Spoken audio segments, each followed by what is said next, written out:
All right. Good evening, supervisors, staff, and guests. Please note your presence at the meeting here tonight.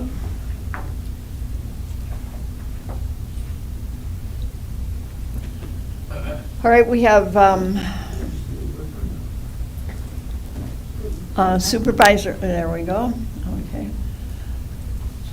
All right, we have one that's excused, and that's Joan, and Ed will be meeting virtually if he's on.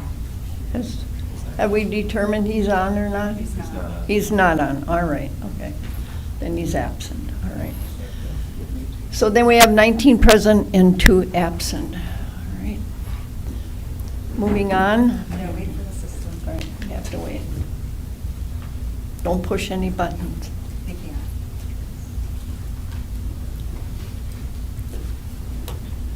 There we go. Pledge of Allegiance. All right, would you join me in the Pledge of Allegiance, please? I pledge allegiance to the flag of the United States of America and to the republic for which it stands, one nation, under God, indivisible, with liberty and justice for all. Thank you. All right, I have a motion by Supervisor Bright and a second by Supervisor Steer to approve the agenda. There are no further questions. Please vote your ballot.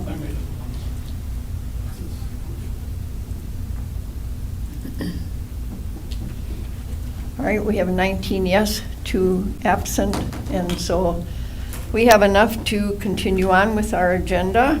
You have the approval of the minutes before you. If there are no corrections or additions, I have a motion by Supervisor Diedrich and a second by Supervisor Steer to approve them.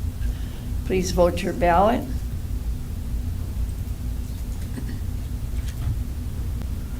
Okay, we have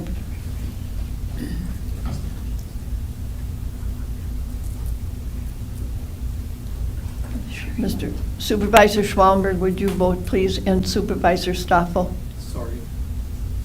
Thank you. We have 19 yes, 0 no, 2 absent, so they have been approved. Are there any communications? I have no communications. All right. Public participation? There is no public participation. So we'll move on to special business. Chris Moyer, Director of Planning and Zoning, will present the shoreline zoning for our educational session this evening. Great. Yep, evening everybody. So, like I said, Chris Moyer from Planning and Zoning Land Information Department.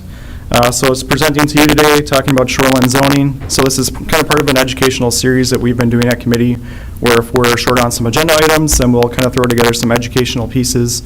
We've done some stuff on Next Generation 911, some on land division, that was our most recent one. And then this one I did a couple of months ago on shoreline zoning. So, into it. So what is shoreline zoning itself? So shoreline zoning is regulations designed to promote and protect the public health of Wisconsin waterways. This is done by reducing water pollution, preserving and restoring shoreline vegetation, protecting spawning grounds for fish and aquatic wildlife, as well as controlling building sites and the placement of structures and other land uses. So within unincorporated areas, counties are then tasked by the state of Wisconsin with enforcing these standards, which regulate anything within 1,000 feet of a lake, flowage, or pond. And then we also regulate anything within 300 feet of a navigable stream, or if there's floodplain that's associated with it, we then regulate anything to the landward side of the floodplain itself. In those situations, that could be something that can be several thousand feet away, essentially, from where that stream is, so it can get a little bit complicated in those aspects. Taking a look at the history of shoreline zoning. So where did the shoreline zoning essentially come from? The history of shoreline zoning in Wisconsin really dates back to the public trust doctrine. and much of that same verbiage can then be seen in the Wisconsin State Constitution and other existing statutes, which declare that navigable waters of the state be common highways and forever free. And then in 1966, the Water Resource Act set into motion the codification of those water rights, which were materialized in the adoption of what is now NR 115, which essentially establishes the minimum standards for counties, and then NR 117, which then creates standards essentially for cities and villages. In 2015, there were several changes that were made to state statutes which removed local control from counties and stated essentially that those standards could no longer be more restrictive than what state statutes require. In certain parts of the state, this was more of an issue, ones where they took water quality and held it to a higher standard. More of the tourism type areas we were seeing this, where it became more of a concern because they wanted to protect those very specific property rights and property values. So essentially by doing this, it kind of standardized it across the state. All shoreline zoning ordinances are then reviewed by the DNR prior to adoption, and the DNR will then not certify anything that is not compliant essentially with state statutes. So some of the primary standards for NR 115 that we're looking at essentially is the creation of the 75-foot building setback from the ordinary high water mark. So the ordinary high water mark is your average area where you'll see water flow moving up. So in a lake like Lake Winnebago, it's fairly consistent. But when you start talking about flowages in other areas of the state, it can fluctuate dramatically. So it's more of an average standard. There were some areas in the state of Wisconsin, I believe it was last year or the year before, where they were 9 feet above their ordinary high water mark. So trying to talk to somebody about your ordinary high water mark is 9 feet below water is obviously a hard conversation to have with people. Essentially why some of these standards are put into place then is really to keep them back a certain distance to really protect their property, essentially. So with that 75-foot setback, that includes all structures, essentially, any patios, decks, retaining walls, buildings, etc. Kind of everything is included within that. Some exemptions to that do exist, where you can include paths that are less than 5 feet in width, boathouses, and open structures that are less than 200 square feet in size. That exemption specifically is what's called the gazebo rule, and has some additional requirements that are used for it. But otherwise, for the most part, pretty much any structures are then required to be kept beyond that 75-foot standard. There's also the 35-foot vegetative buffer, and that's exactly what it sounds like. It's a vegetative buffer that's 35 feet in depth, and that includes any low-lying vegetation, such as grasses or sedges, any intermediate vegetation like shrubs and bushes, and higher vegetation like trees.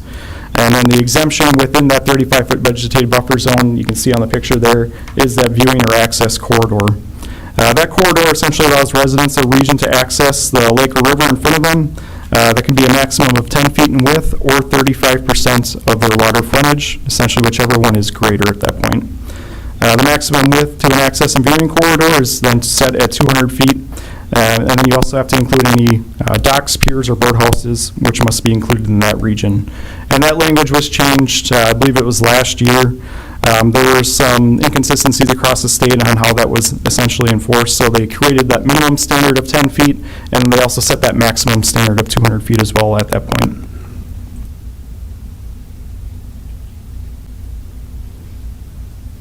Taking a look at one of the other main standards that we also enforce, it's related to impervious surface requirements.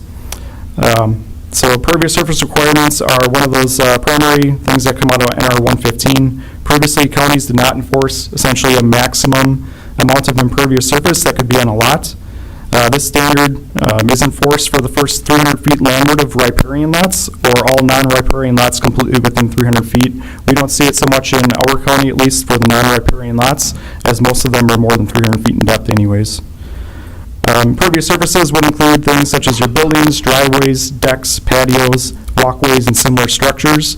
And lots that have more than their maximum allowed amount of impervious surfaces prior to the adoption of that standard, essentially they're able to keep it. So if you're at 60% already, you can essentially keep that.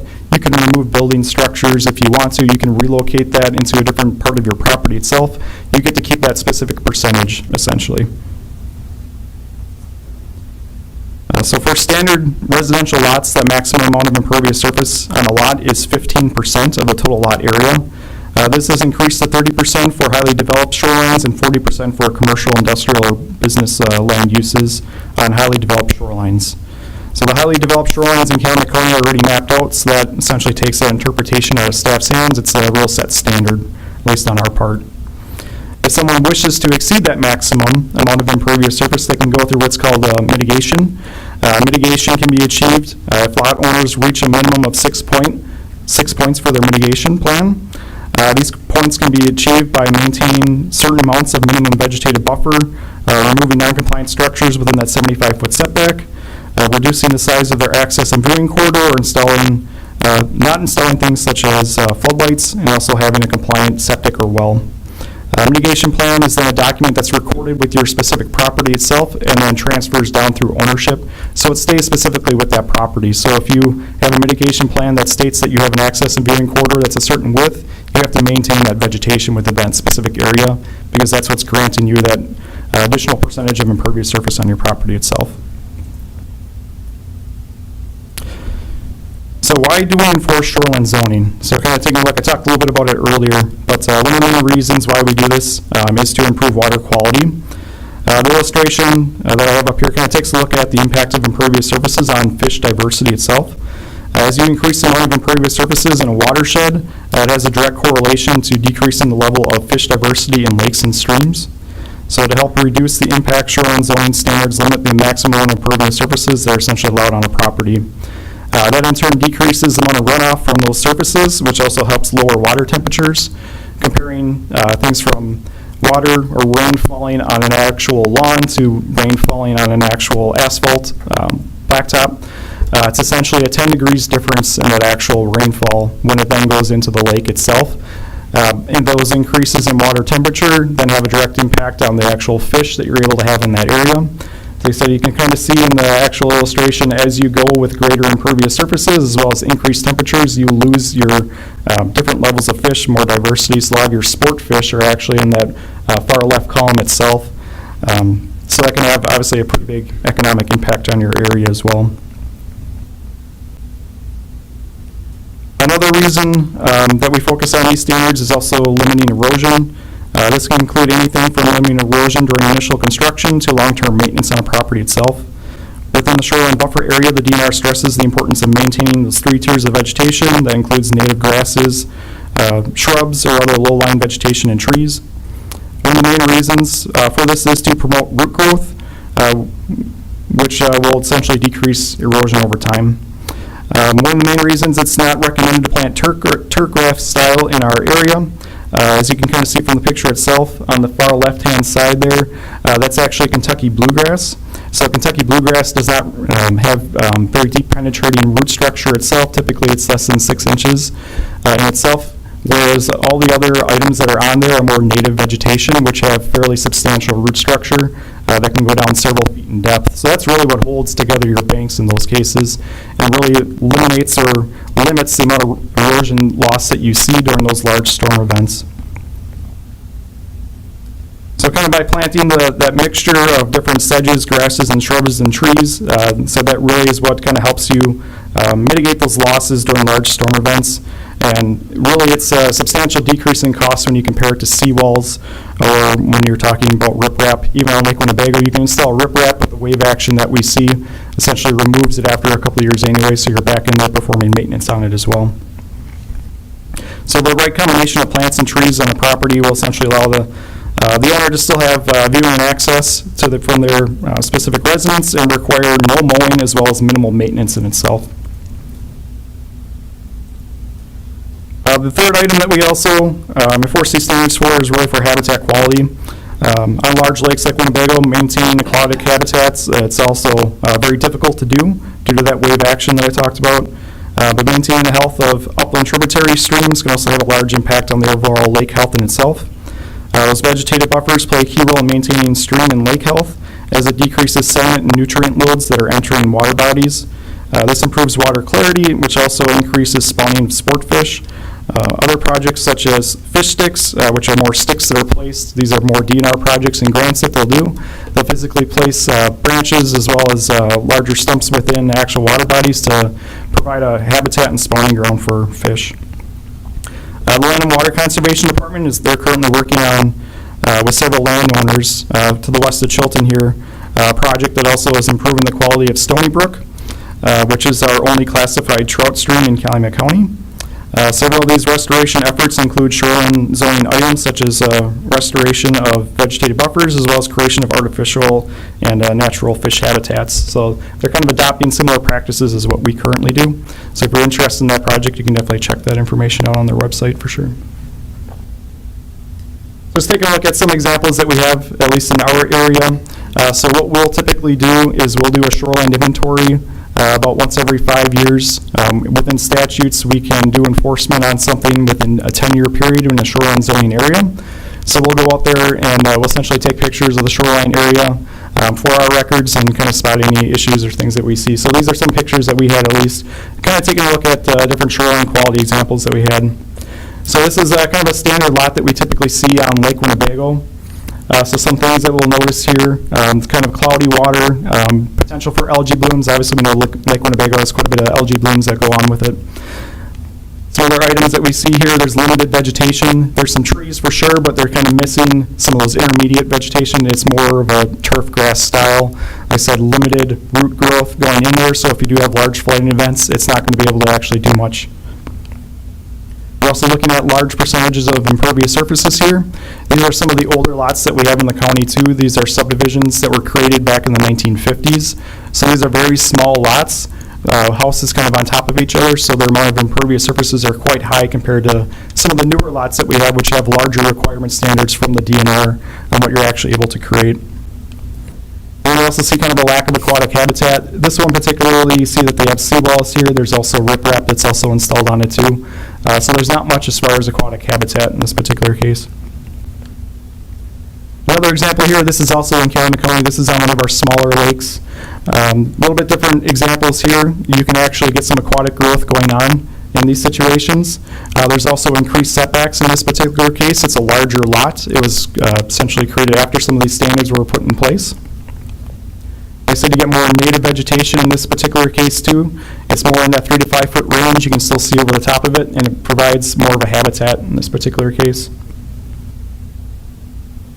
So this is a pamphlet essentially that the Center for Land Use Education, CLUE, as well as UW Extension also put together. So these are brochures and pamphlets that we kind of hand out to the general public too, to kind of help educate people on some of the different things that we see. So some of the main things that I kind of talked about too during the rest of the presentation. Really helps improve overall habitat. You kind of see from the picture on the left-hand side, and also improves property values as well. The DNR and Center for Land Use Education, they've done multiple studies on that, show those direct correlations, so improve property values if we're following these shoreline zoning standards. So that's all I have for you. So yeah, if there are any questions, try to keep it short. Any questions, please press your request to speak. Supervisor Mike Hofsberger. Thank you, Chris. Planning and zoning gets to hear this stuff quite often. It's pretty difficult to get any issue in a 10-minute event like you just did, Chris. I sure appreciate that. So I think we're all interested. We all hear things about this because nobody, if you're the homeowner, usually it's somebody that's telling you to do something, and that's often is not like. But as you can see, Chris has a good attitude and aptitude for handling that, and we sure appreciate it. Thank you, Chris. Supervisor Miller. Yeah, my name is Carl. 17 years ago, my family's land was U-shaped with the waterway. So as the railroad fence now stops, fence and everything, you plant crops right next to each other. Feel the peas, feel the wheat, feel the barley. Well, the access to the railway was not disturbed if you parked on the highway and walked a long way to go. But I guarantee you, I would see people driving right through the crop to go down Fairmont Street where all the fish come out of the rock 500 feet from the highway bridge in Hayden. So the farmers will take a picture of the river, the food, the racing pictures, collect them, cross Thursday, Wednesday, Saturday. It's like my father says, and my father's got some food like that in my land. He flies up to the railroad to go for a railroad to cross the channel with them. So I feel like access to when people have well, for what's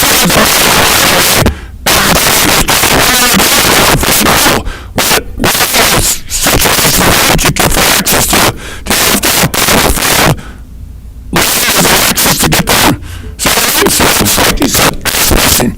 Yeah, so you don't necessarily have to provide access over private property if you don't want to. If it's going to be considered a navigable channel itself, as long as they have direct access from another area, they can technically access it from that perspective. They have to be able to portage over certain things if you've got some culverts that might be in that area. So you have to provide portage in that particular situation, but crossing 500 feet of private property to access an area, that's not necessarily a thing. So when you have people that have fancy trucks and with the surface, they do it too. We talk with them a little bit on some situations like that. We typically handle most situations, like that, but usually we haven't had too many situations that have come to that extent. And it has to be the right fence, not just 8 feet away from the line, it has to be to help the trail and keep it fair.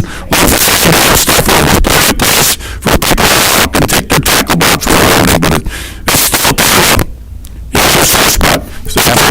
Yeah, we try to provide a lot of education for homeowners specifically because that seems to be one of the biggest areas of concern.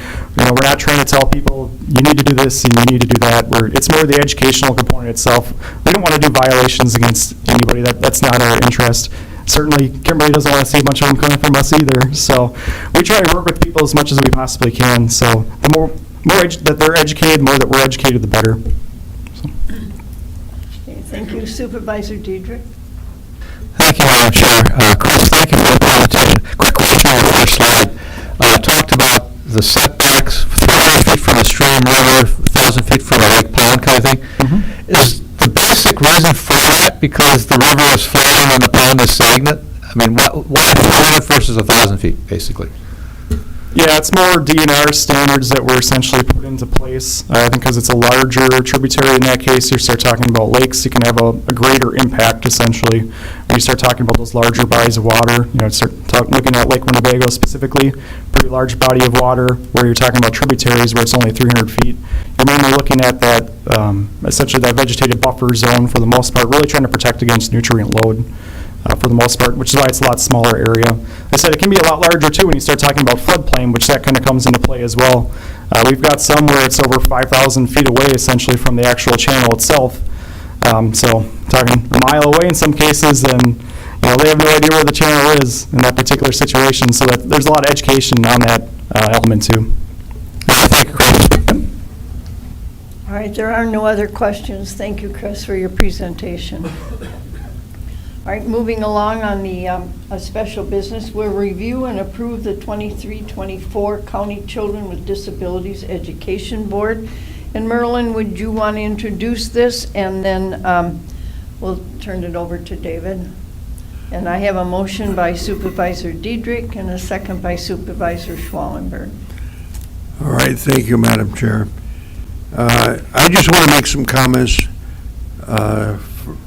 from our past history. Dr. Barlov was so good at managing this program, but he kept it close to himself, and CISA was involved, CISA 7 was involved, and upon his passing, decisions had to be made as to how the special needs public was going to be accommodated in, I think, 5 of our high school districts. Some of our districts, manage it another way, like Appleton does it itself. But there are 5 public school districts that require this program to be maintained. And so they've asked us as a county to become involved and to be in charge of this program. And so you recall a couple months ago, we passed a resolution that said, yes, we would do that.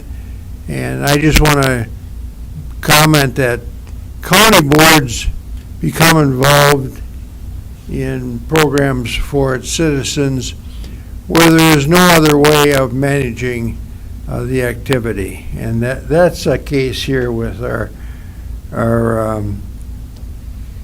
County Children with Disabilities Education Board in 5 of the school districts. I should tell you, too, that it's only the taxpayers in those 5 districts that contribute through the county for the maintenance of this program. So that, now as it turned out, as we begin to bring structure to this program for the benefit of the citizens of Calumet County who have the disabilities and need this help, we going through the budget, putting together a staffing pattern, putting all of this in place that Dr. Barlov had in his head and did it, managed it. The budget is turning out to be quite extensive. We're looking at a 35% increase, I think, in the budget as we look toward 23, 24, as opposed to what we had in 22, 23. And so at this point, I think I'll turn it over to Todd, who's been most closely involved in putting this whole thing together. David, could David is David put the number budget man. together. He and I can handle it together, but he's got the details to it a little bit more than I. Sure. Okay, in your packet, agenda item 7.1 was the budget that we put together for the 23-24 fiscal year. So what's a little unique with this program is it operates on a different year. And so every year in the past, Nissan had brought a budget to the county board. Typically, it was done earlier in the May timeframe. As we worked through the information, onboarding all the teachers, et cetera, we started working through the cost structure and designing our structure accordingly. So when you look at the budget, there's a couple things I just want to point out. Countywide program cost, we are able to keep those relatively consistent with what CISA had in its prior year budget. One of the advantages that we were able to do is CISA had someone overseeing the program at 40% of their time. So now we have Joanne at 100%, which is really the reason for the increase in compensation line.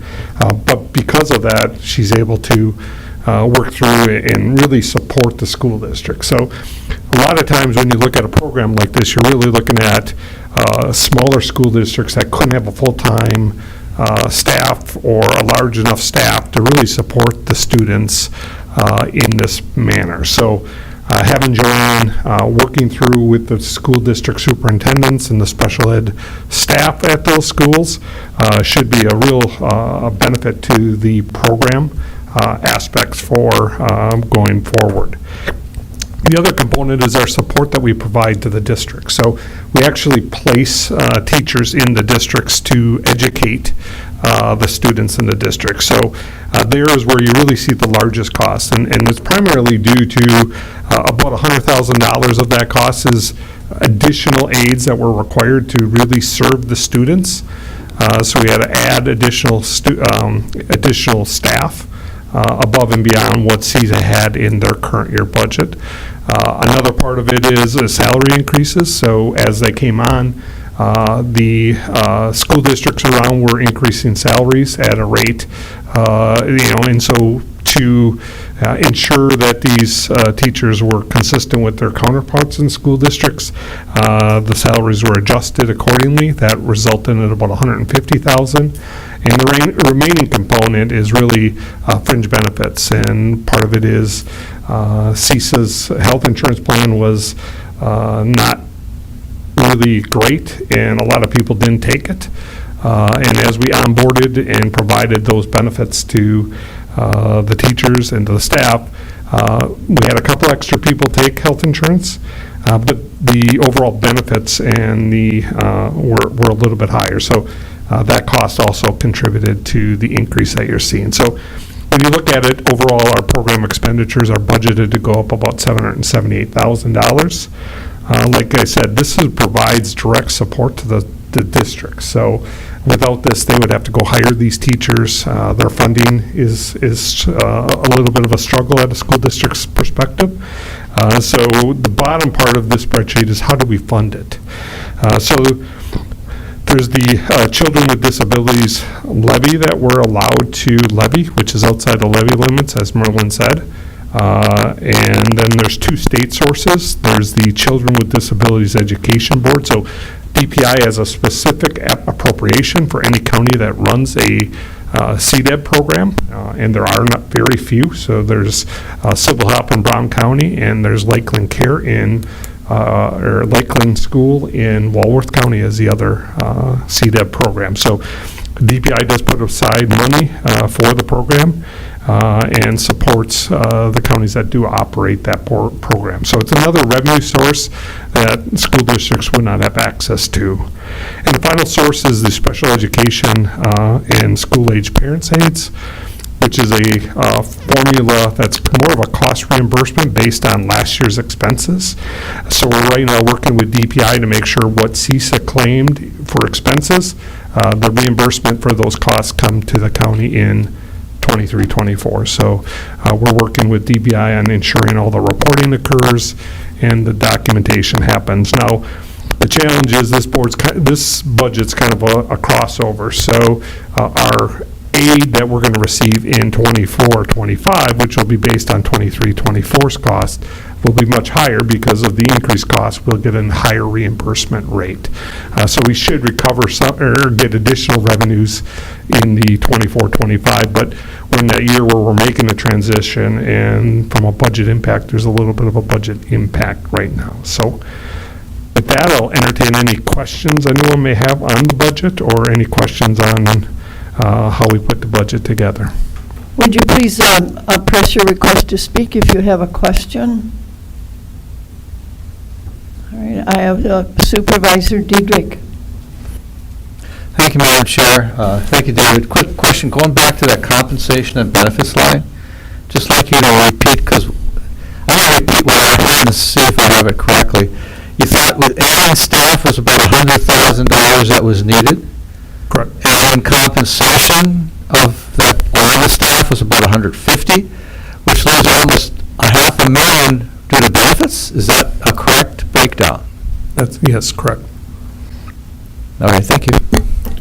Supervisor Clark. So I need to understand how we're funding this. You mentioned levies through the Children with Disabilities Education Board. What exactly does that mean? That will be a property tax levy that's specific to the districts that are being served. So each district, you allocate the levy to the district areas, and then that becomes a property tax levy to the homeowners within those areas. So when will those taxes be collected?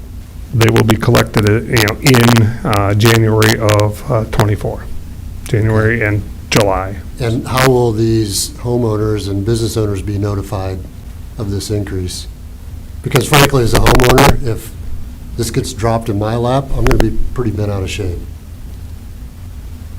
From a relative perspective, it'll be part of the tax bill.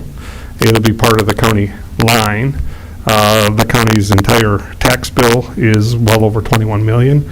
So, if you look at it from a relative perspective, it is a significant increase in this line item, but you then spread it over the entire taxable area. So what is the per $100,000 increase that these homeowners are going to experience? That's a little bit of a challenge, only because it gets allocated in each.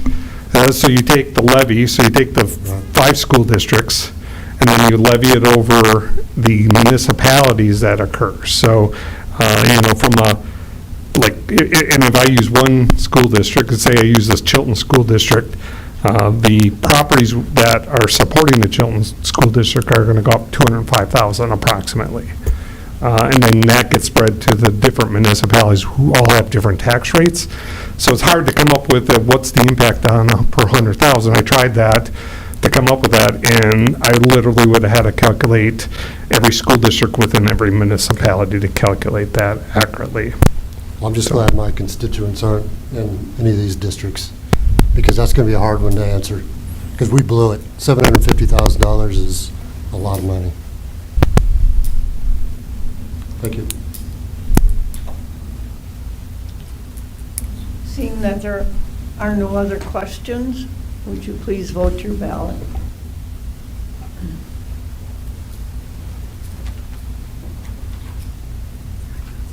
I have a question. Can you hear me? Yes, we can hear you.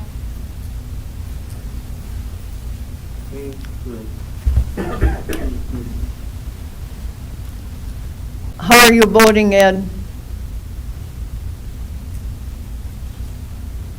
Aye. All right, we have.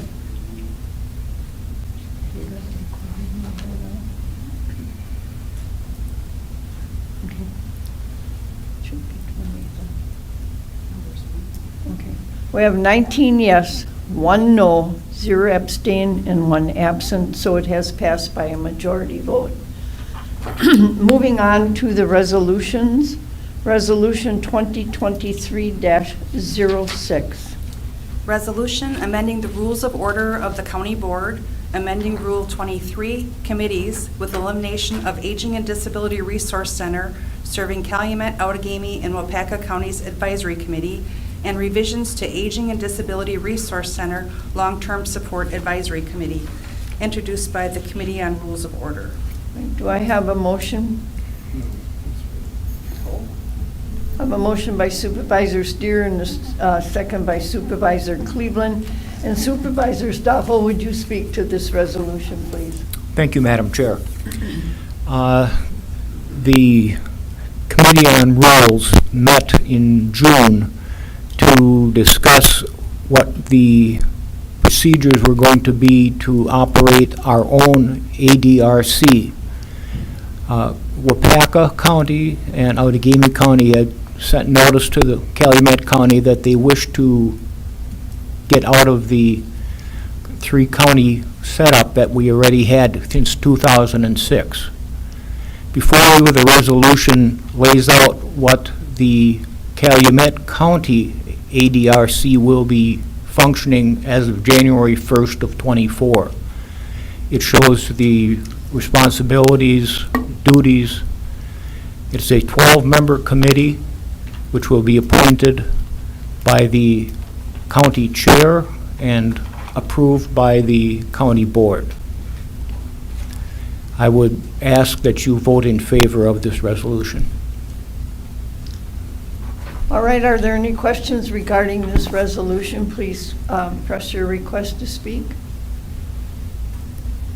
Seeing none, please vote your ballot.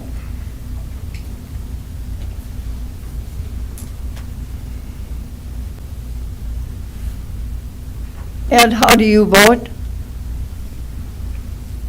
It's Doug and votes. All right. All right, we have 20 yes, 0 no, 0 abstain, and 1 absent, so that resolution has been adopted. Moving on to Resolution 2023-07. Resolution amending the rules of order of the county board, amending Rule 25, Boards, C, County Children with Disabilities Education Board, introduced by the Committee on Rules of Order. All right, I have a motion by Supervisor Cleveland and a second by Supervisor Schwallenberg. And Supervisor Stoffel, would you speak to this resolution, please? Thank you, Madam Chair. As you just heard a few minutes ago, we have now passed the budget for the Children with Disabilities Education Board. What this resolution does is set up the structure for how the county will interact with those students with those parents, with those administrators. The committee itself is going to be composed of 5 county supervisors, 3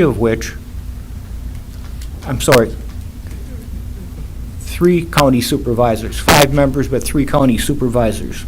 The 3 members must be in the school districts that are affected by this particular resolution.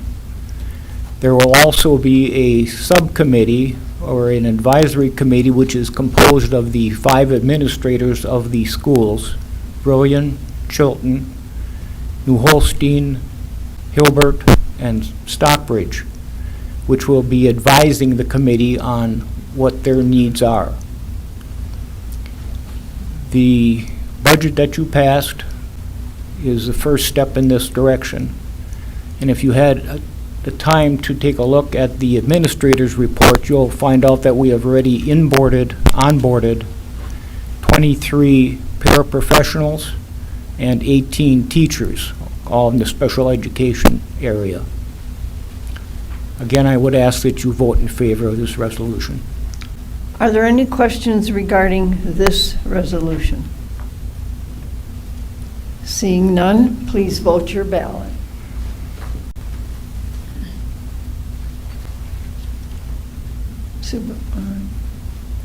Supervisor Greckner, how do you vote?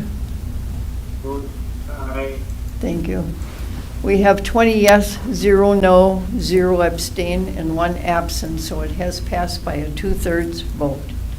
All right, moving on to ordinances. Ordinance 2023-03. Ordinance to amend Chapter 52 zoning code on certain property in the town of Woodville, property of Harold and Judith Paulson, introduced by the Planning, Zoning, and Farmland Preservation Committee. All right, I have a motion by Supervisor Steer and a second by Supervisor Stoffel. And Supervisor Hufsberger, would you speak to this ordinance, please? Thank you, Madam Chair. The Paulsons are requesting to remove approximately 3 acres of land from the shoreland wetland district in the town of Woodville. As shown on the map, attachment B, the proposal will remove land currently mapped as wetlands by the DNR. The DNR will make that determination, which contains the existing field access, pond, and undeveloped land. The requested change will enable the Paulson to construct a farm residence. Okay, are there any questions regarding this ordinance?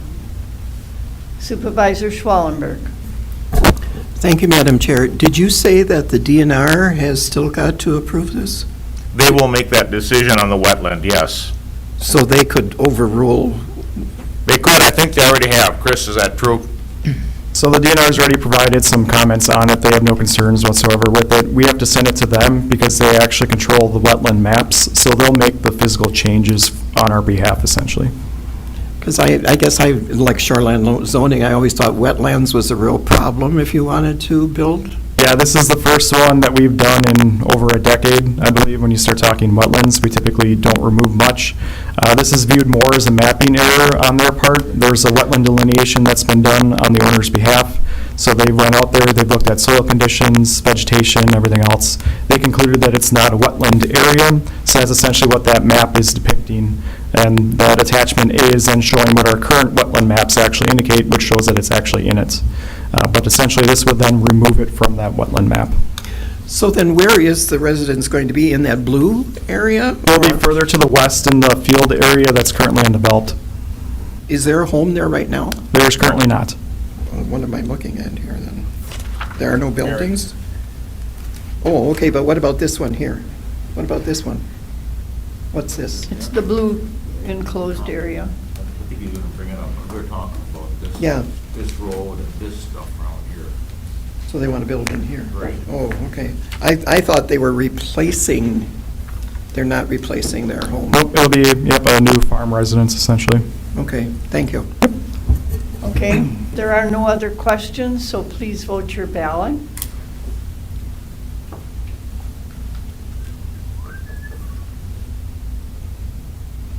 Supervisor Boyd, would you please vote? Thank you. Supervisor Gleckner, how do you vote? Aye. All right. Aye. Thank you. We have 20 yes, 0 no, 0 abstain, 1 absent, so it has been passed by a majority vote. Moving on to ordinance 2023-04. Ordinance to amend Chapter 82 zoning code on certain property in the town of Woodville, property of Jeff Weber, introduced by the Planning, Zoning, and Farmland Preservation Committee. I have a motion by Supervisor Diedrich and a second by Supervisor Schwallenberg. And Supervisor Huffberg, would you please speak to this ordinance? Thank you, Madam Chair.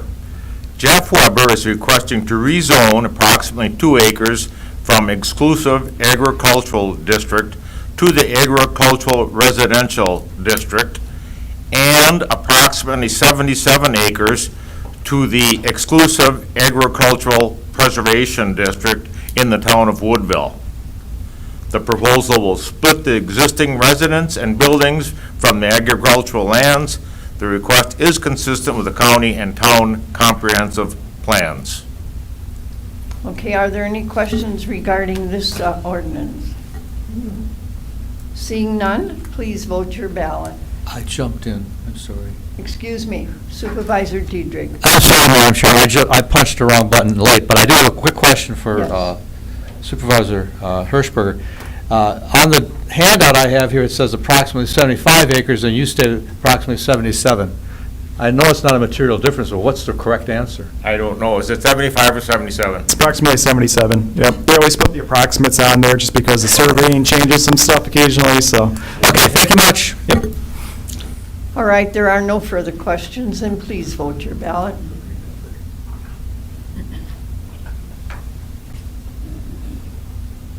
Supervisor Gleckner, how do you vote? Aye. Thank you. We have 20 yes, 0 no, 0 abstain, and 1 absent, so that ordinance has been passed by a majority vote. We move on to supervisor reports. If you have any, please press your button to request to speak.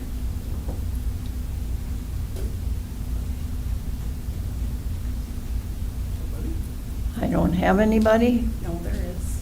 There It's is. just There is it's one, closed. okay. It's Supervisor Booty. Supervisor Booty. Thank you very much. A few different meetings here, since we didn't have a July meeting to talk about here. The Highway Committee meeting in its July meeting had met, and the biggest issue there is the approval of town bridge culvert aid requests.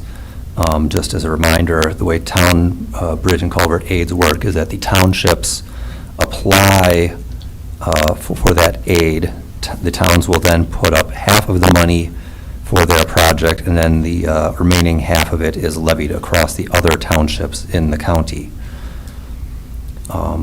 Then at the July Wisconsin Counties Association Transportation and Public Works Steering Committee, we received, we reviewed and approved a resolution which was going to be forwarded to the WCA business meeting regarding state support of public works and funding for our road upkeep. And then we received some budgetary updates. In the latest state budget, there were 2 new programs that we're going to be dealing with. One of those is called the ARIP program, which is an acronym for Agricultural Road Improvements. These funds are going to be specifically earmarked for those roads which are of significant agricultural use. That is going to be a competitive grant application that the Wisconsin DOT is going to be running there. And then secondly, this is a follow-up to a thing I talked about back in December of last year. There is a small bridge inventory program which has been funded in the latest state budget. As I had mentioned back in December, there are roughly 20 to 30,000 small bridges which are currently less than 20 feet of span, so they are not currently in any inventory. And so as part of the state budget, funds have been allocated so that we can actually inventory all of those structures throughout the state on county, town, city, and village systems. And once we have inventoried all those bridges, we'll have a much better idea of what the status of our infrastructure is. And we can look at repair or replacing some of those substandard structures. And then, just this past Monday, Wisconsin County Highway Association Executive Committee had met. We will be teaming up with the Wisconsin Department of Transportation for the second year to bring snow fighter training, which is a virtual snowplow simulator for our county staff to utilize. There will be 2 locations throughout the state again this year for counties to send staff to for their training before the snow flies. We also received some legislative updates on things that are affecting county transportation and highway departments. One of the big items we're working here as part of our work zone safety push is to implement a driver's education requirement for work zone safety. We figure that educating young people on how to safely handle a work zone is going to be a good idea to reduce the number of crashes and accidents that we have in those work zones. The second big item is some state legislators are looking to expand green lights to allow green lights to be placed on non-municipal vehicles, and we're going to be opposing that measure simply because we think that the more ubiquitous use of that light spectrum would really dilute its impact. Very much the same way that blue lights can only be used on police vehicles, we think that the green lights should be pretty exclusive for our employees. So thank you very much. Supervisor Booty, when they can finish that inventory on the smaller bridge structures, and you said that they probably will need repair, or will DOT be spending that money for those repairs, or will that fall back on the towns and the villages? Well, the bridge inventory program is likely to be a 4 to 5 year program before it is all finished up. So we are anticipating that after that inventory is complete, we will then go back and ask the state for those funds.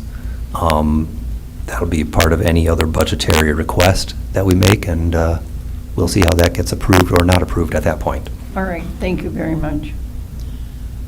All right. I have just a couple things. As you know, next month is the county convention, and this year it's the Wisconsin Counties Association Roadhouse Convention. So they're asking you all to please dress in Western clothes. So you can wear your jeans, your 10-gallon hat, your cowboy boots, whatever you wish to wear to be in the theme. So I pass that on to any of those who are attending. Also, I will make a decision in September whether we'll be having a meeting. As you realize, on that Tuesday, the last day of the convention is also our county board meeting, so we'll keep tuned to that. Okay, county administrators report and appointments.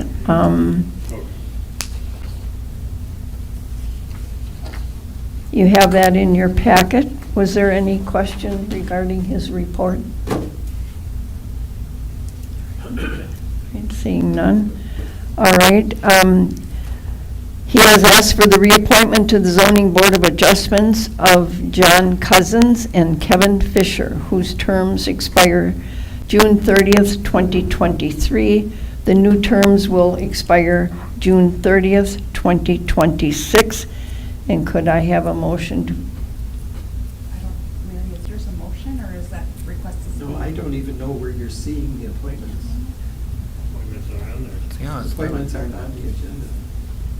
Oh, you wanted to speak? I wanted to ask a question. Are there appointments? They're not. The appointments are on here, right here. They're not on our agenda.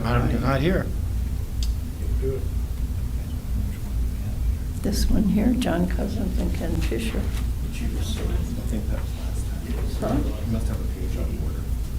I do. This is where we are. Everybody agree? All right. Well, what happened to this one? We must have a page on order for you. Okay. It's probably minutes from Last time. All right. Gotcha. Excuse me. That's all right. Gotcha. Are they on? All right. So we'll talk about our next meeting, September 19th, 2023 at 7 PM. I'll now ask for a motion to go into closed session pursuant to Wisconsin Statute 19.85 1 G, to confer with legal counsel for the government body who is rendering oral and written advice concerning strategy about litigation that we may be in. So I have a motion by Supervisor Cleveland and a second by Supervisor Miller. And so will you all please vote on your sheet? No, whatever you want. And Ed, we will be disconnecting you.